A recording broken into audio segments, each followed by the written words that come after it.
या ठिकाणी हे प्रवासी जे आहेत ते त्यांना बाहेर काढण्यामध्ये यश जे आहे ते या ठिकाणी आलेलं आहे। काही वयोवृद्ध देखील प्रवासी आहेत तर त्यांना देखील बाहेर काढण्यामध्ये या ठिकाणी यश आलेलं आहे। मात्र प्रवाशांना बोलता येत नाही आहे, कारण त्यांना श्वास घ्यायला त्रास झाला होता, त्यांनी ते गुदमरले होते आतमध्ये, त्यामुळे त्यांची परिस्थिती या ठिकाणी आपण बघतोय स्नेहिल की स्ट्रेचर जे आहे ते नेण्यात आलेलं आहे।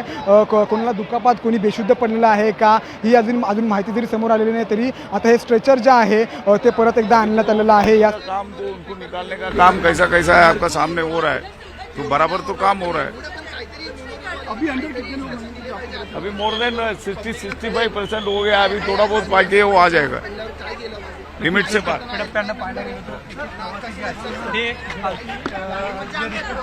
आता खूप हे महत्त्वाचं ठरणार आहे। आता हे स्ट्रेचर या ठिकाणी आणलेलं आहे आणि मोठ्या प्रमाणात जे आहे ते रेस्क्यू ऑपरेशन या ठिकाणी सुरू झालेलं आहे। जवळपास 50% जे ट्रेन मोनोरेलमध्ये होते त्यांना बाहेर काढण्यामध्ये यश आलेलं आहे। आपल्यासोबत काही नागरिक जोडले गेलेले आहेत, आपण त्यांच्यासोबत बातचीत करणार आहोत। दादा काय सांगाल? सर क्या बताएंगे आप, कितने घंटों से अंदर? मला थोडं फिरायला पाहिजे, जरा थांबा ना, मी एकदम फिरू शकत नाही।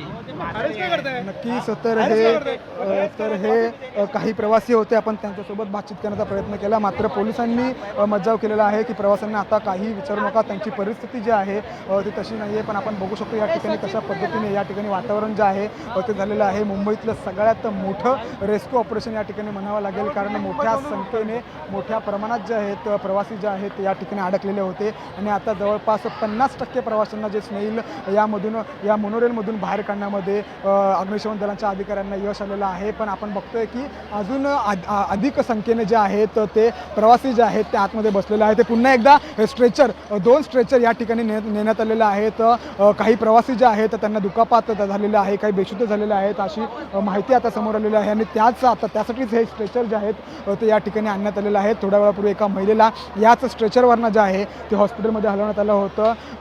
आता प्रवाशांना जे बाहेर काढण्यामध्ये यश आलेलं आहे, यामध्ये काही ना आता isakal.com आहे देशातील नंबर 1 ची मराठी न्यूज वेबसाईट।